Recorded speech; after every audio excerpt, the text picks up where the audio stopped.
Hello everyone, welcome to the Touch 2 Electric Boogaloo Challenge. Basically this is a revisit of my Touch Challenge from last week, hopefully with some lessons learned. The primary lesson I learned is to throw understable discs, not completely mind-numbingly, terribly understable discs, which is what I threw in the last challenge. So I'm going to see if I can do a little bit better. And I've also chosen a slightly more intelligent course, less obstacles, still decent distance, but this will allow me to have fun and learn how to use these understable discs.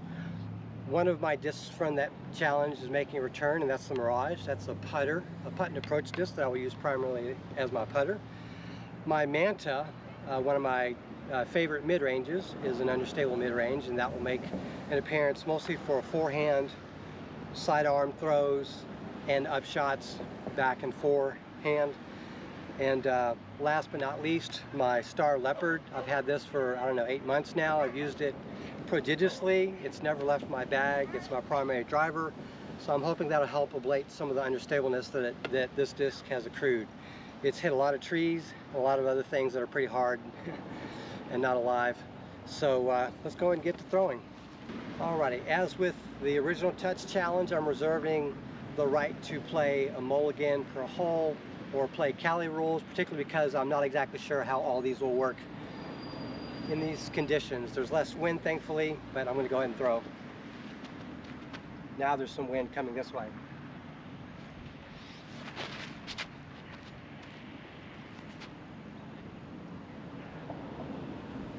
Wow, I sailed way past the basket. For giggles, I'm not going to use a mulligan, but I want to try sidearm with my Manta on hole 1.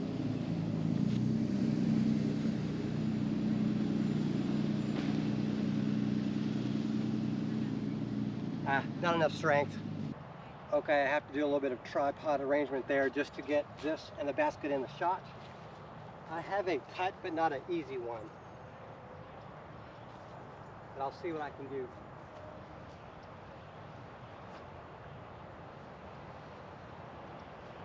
"10 feet, that's a tester in my world." All right, to be honest, this distance does stress me out a little bit. This is what I consider a gimme, but anytime I have the yips, it falls short. Now I've got something in my eye. Just getting all my excuses lined up.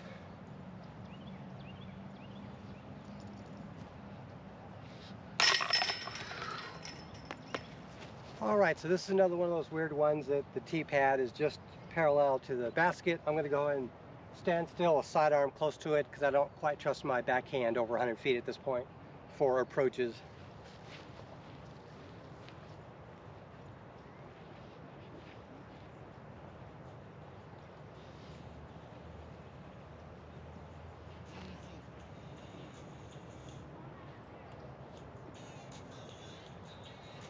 I think I've got a decent putt. Regardless, that is a good throw. All right, so far I seem to be doing a tiny bit better with this Touch Challenge, but I'm still scared to putt 10 feet away.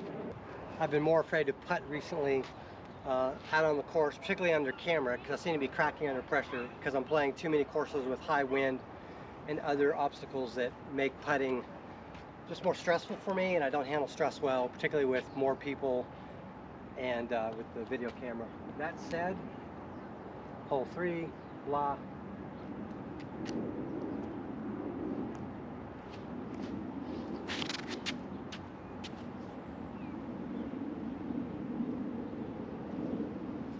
That thrower turned into a birdie opportunity. And regarding my throwing, one of the things I need to do is work on my building a line part of throwing, because I'm not doing that. I'm sort of like looking at where I need to throw and then aiming briefly and then throwing.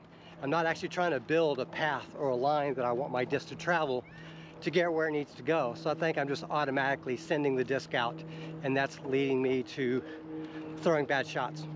So this is classic territory where I would fold under pressure, and playing a challenge like this doesn't help. But the thing I try to do is focus, build that line, stance, grip, get that grip on that disc,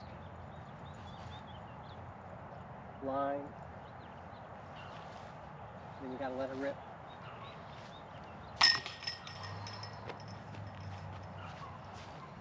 Alrighty, the basket's that way. I'm going to try not to hit anyone. I've already warned them, hey, I'm going to throw that direction.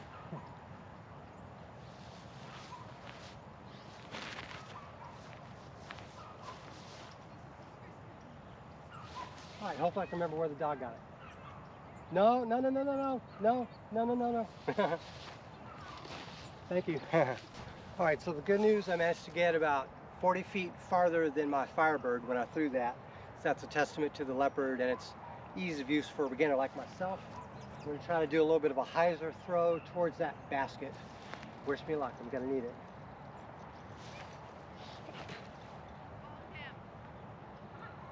Wow, I released that with too much hyzer. Alright, so the angle and the power that I put on this disc was fine, but unfortunately the release was a little too late. I was a little bit nervous of releasing too early and potentially hitting people, so I kind of miscalculated, but that's okay. I'm just going to play safe golf because there's no way I can get a comebacker with a disc like this. So I need to just throw it close to the basket and get a 4. Wow, that was pretty floaty. Now, if I'd thrown my Rock 3 from the previous challenge exactly the way I threw the Manta, this would have came forward a little bit more because this is very overstable and the Manta is understable. That said, I'm happy with this. One miscalculation is all I made, and you know, it's a learning experience. Alrighty, something like 150 feet away from that basket, according to disc. Again, I'm going to try an upshot with my sidearm.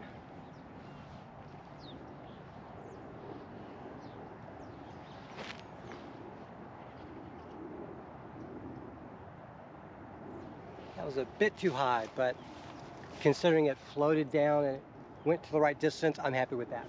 That said, on most days, I would settle for being this close to the basket off of my first throw. I am within putting range. However, it is elevated and raised, so I need to not screw this up.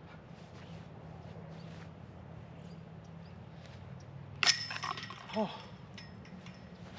All right, I bumped the ISO limit from 400 to 800, so hopefully you guys can see pretty good. I've got another standstill throw. I just don't trust myself to do a run up or walk up at this point.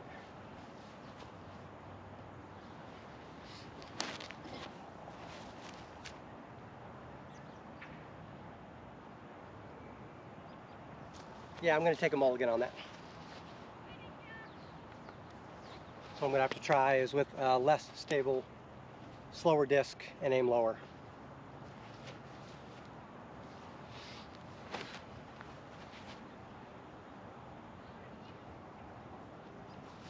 Pretty good. So what I really liked from that throw was everything but the release angle. I liked the power that I used. I liked the height that I used. I just unfortunately had it maybe either flat or slight hyzer instead of more of a standard hyzer. So learning experience. I'm going to go ahead and flip this and try to get close to that basket.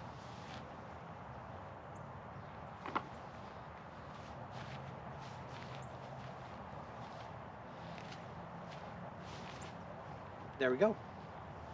And just want to say I really love this Mirage. I should use it more, but I've been focusing on using my AVR for all my putting and approaching and standard putts.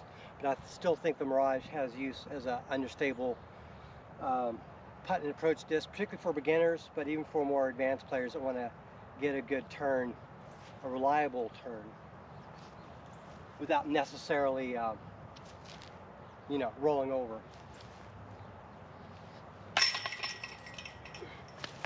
All right, I'm going to go ahead and use forehand now and see what I can do.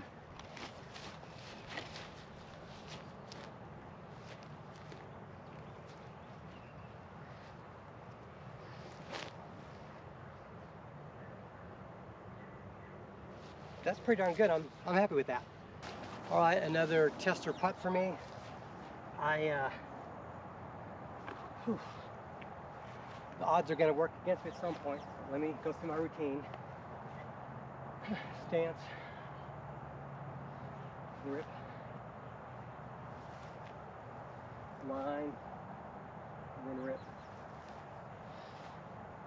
Oh. None of these are gimmies for me.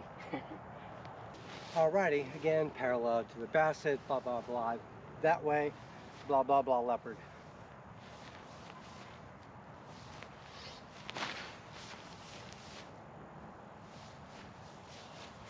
Blah, blah, blah. Holy crap, that was good. Ladies and gentlemen, we got him. We got a good throw. Alright, whatever, I'm gonna flip this over. I just want to get it close to the basket. Stance, grip, line, grip. Oh Jesus, a little too low. You know what, actually, that was pretty darn good. I'm satisfied with that. Stance, grip, line, grip. All right, I've got to get a good throw here. Hopefully I can get kind of close or enough for an easy par.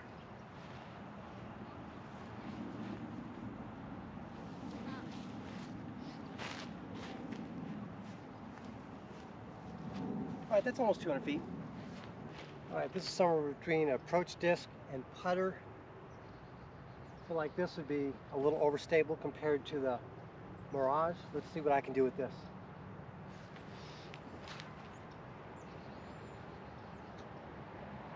Youch. Just for giggles, let's see what the Mirage can do. A little bit less force, maybe some hyzer. Pretty impressive, very glidey. All right, let's see if I can salvage a par out of this.